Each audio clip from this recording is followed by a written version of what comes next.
Assalamualaikum warahmatullahi wabarakatuh. Kami dari kelompok 7 akan mempresentasikan hasil kerja kami, yaitu konsep investasi pada entitas lain. Sebelumnya, mohon perkenalkan, kami kelompok 7 beranggotakan 4 orang, yaitu saya, Neza Arfi Pramudia, dengan NIM 164, lalu ada Mbak Sofi Ayu Khairunisa dengan NIM 163, dan Mbak Levia Tria Purnomo dengan NIM 177, dan yang terakhir Mbak Anggarda Paramita dengan NIM 182. Ya, langsung saja. Itu investasi pada entitas lain dan kebijakan akuntansi. Pengertian investasi pada entitas lain dan kebijakan akuntan. Perusahaan memperluas ekonomi melalui investasi antar perusahaan. Mereka bisa menjadi investor pasif dengan kepemilikan kecil tanpa pengaruh signifikan. Jika memiliki pengendalian, perusahaan harus menyusun laporan keuangan konsolidasi.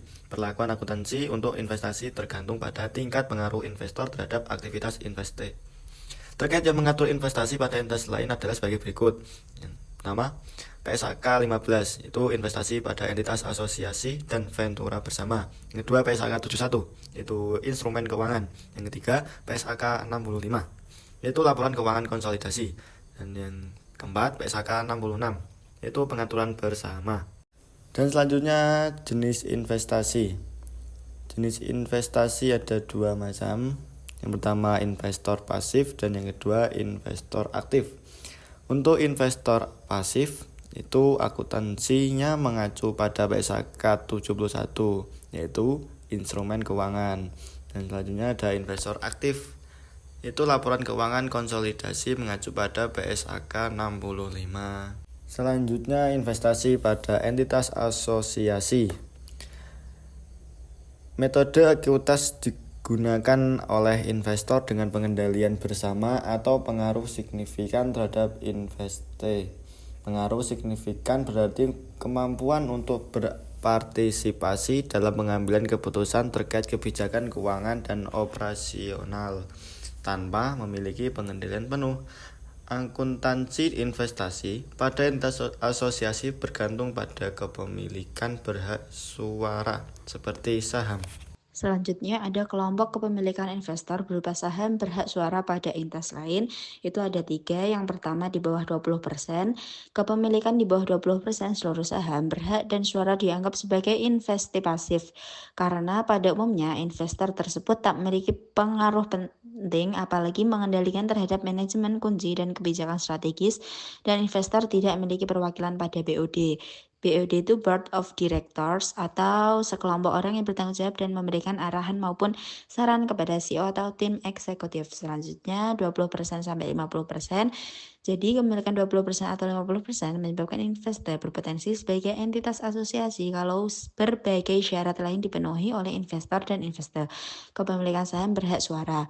Yang terakhir itu ada di atas 50%, menyebabkan entitas investor berpotensi sebagai menjadi perusahaan atau kalau berbagai syarat tertentu dipenuhi. Misalnya investor sengaja memilih untuk tidak menggunakan hak untuk mempengaruhi. Selanjutnya, kelompok kepemilikan investor berupa saham berhak suara pada entitas lain. Investor kepemilikan di bawah 20% yang mampu membuktikan pengaruh signifikan tergolong investasi pada entitas asosiasi. Sebaliknya, kepemilikan 20% sampai 50% dengan bukti tak memiliki pengaruh signifikan adalah bukan investasi pada entitas asosiasi. Kelompok kepemilikan investor berupa saham berhak suara pada entitas lain, yaitu 0-20% merupakan investasi pasif, dapat berupa marketable securities atau AFS. Investor tidak memiliki pengaruh atas investor, biasanya mengharapkan adanya dividen atau capital gain. Metode akuntansi biaya nilai wajar mengacu pada PSAK 55. 20% sampai 50% itu merupakan investasi aktif. Investor memiliki pengaruh signifikan atas investor, merupakan entitas asosiasi. Metode akuntansinya ekuitas mengacu pada PSAK nomor 15. 0-50% merupakan investasi aktif.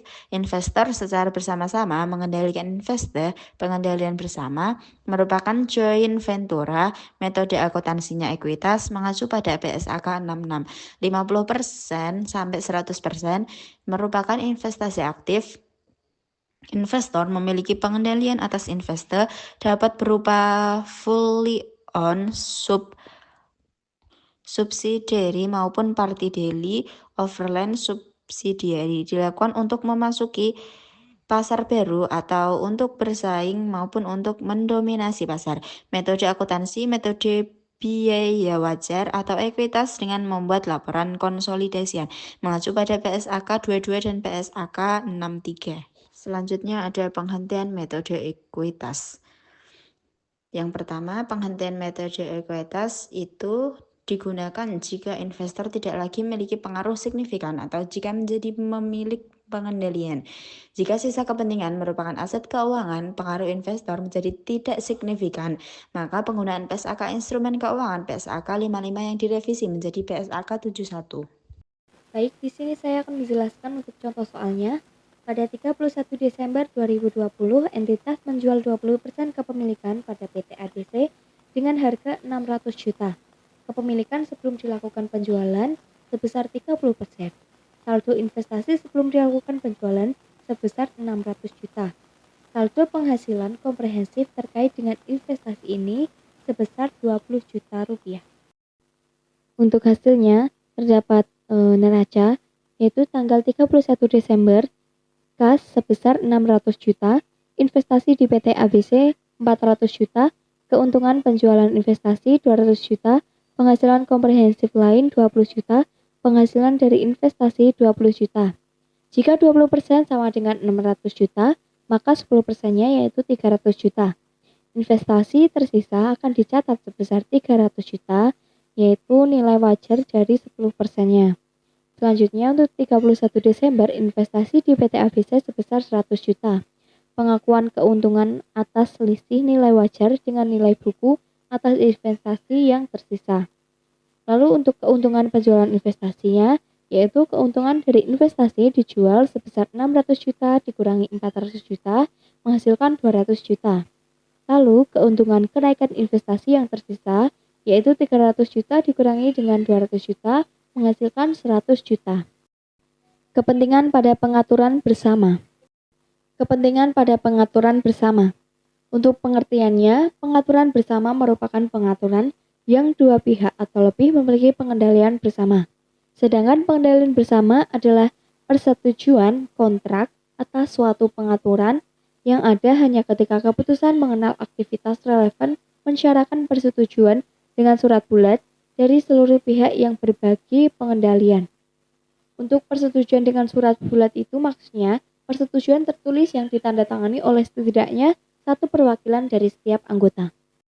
Selanjutnya untuk jenis dan klasifikasi pengaturan bersama. Perlakuan akuntansi untuk ventura bersama mengakui kepentingannya dalam ventura bersama sebagai investasi dan mencatat investasi tersebut dengan menggunakan metode ekuitas dalam laporan keuangan konsolidasi, kecuali entitas dikecualikan dari penerapan metode ekuitas seperti yang ditentukan dalam pernyataan tersebut. Namun, dalam laporan keuangan terpisah atau entitas legal, ventura bersama membukukan investasi pada ventura bersama menggunakan metode biaya atau sebagai instrumen keuangan berdasarkan PSAK 55 yang direvisi oleh PSAK 71. Jenis dan klasifikasi pengaturan bersama. Di situ terdapat contoh studi kasus. Diminta yang pertama tentukan jenis pengaturan bersama tersebut, joint operation atau joint venture. Yang kedua, buatlah jurnal PTA terkait investasinya di PTZ selama tahun 2019. Tidak ada penurunan nilai goodwill di tahun 2019. Selanjutnya jawabannya. Yang pertama jenisnya adalah joint venture dengan alasan dibentuk kendaraan terpisah. Lalu PTA dan PTB tidak memiliki hak aset atas PTZ dan tidak memiliki kewajiban atas liabilitas PTZ. PTA dan PTB berhak atas bagian aset bersih PTZ. Dengan demikian, PTA adalah venture bersama sehingga membukukan di PTZ menggunakan metode ekuitas berdasarkan PSAK 15. Yang kedua, jurnalnya yang dibuat oleh PTA selama tahun 2019. Januari tanggal 1 debit investasi pada JVZ yaitu joint venture Z 600.000, kredit kas 600.000. Jurnal investasi pada joint venture Z 31 Desember investasi pada joint venture Z 250.000, lalu kreditnya pendapatan investasi 250.000. Selanjutnya 31 Desember debitnya pendapatan investasi 250.000, kreditnya investasi pada joint venture Z 250.000. Goodwill tidak diamortisasi tetapi direview setiap tanggal neraca untuk individu penurunan nilai. Perlakuan akuntansi untuk kerjasama operasi.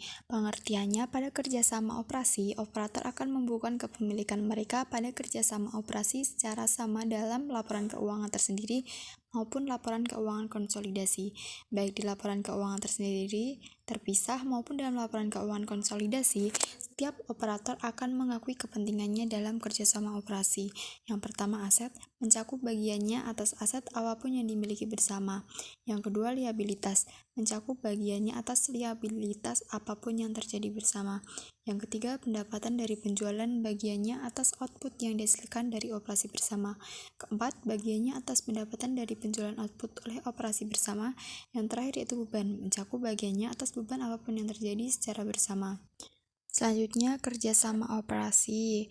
Contoh kasus, di situ dituliskan contoh kasus oleh PTA yang bekerja sama dengan PTB dan PTC.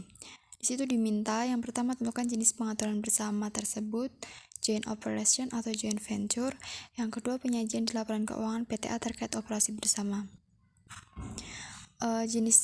Jawabannya, jenisnya adalah operasi bersama atau JO karena tidak dibentuk kendaraan terpisah di laporan keuangan A, maka A akan mengakui aset, pendapatan, dan beban sesuai proporsinya berdasarkan perjanjian atau dalam kasus ini berdasarkan kontribusinya, yaitu 8/8 plus 6 plus 6 sama dengan 8/20 sama dengan 40%.